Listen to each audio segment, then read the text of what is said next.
what's going on with you guys? Welcome to another episode of Quick Learn. And in today's episode, I will teach you how to use Revolut. So first of all, what is Revolut? Revolut is like a mobile wallet app, just like Gcash or Paymaya and other mobile wallet app. It is a mobile payments and branchless banking service for people to manage their money on their device. So what does Revolut can provide for you? So Revolut can get your own debit card. You can provide your own debit card, and you can also send and receive money using your phone. Also, you can use Revolut to make goals and manage your money more carefully.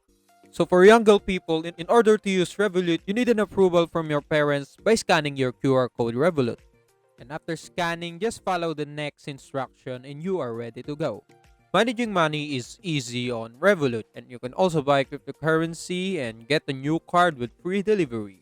And you can also send or receive money globally. So this is very perfect for people, and I would like everyone to download this app because it's free. And that is all for today's episode. If you want more to this channel, please like this video, click the notification bell, and don't forget to subscribe.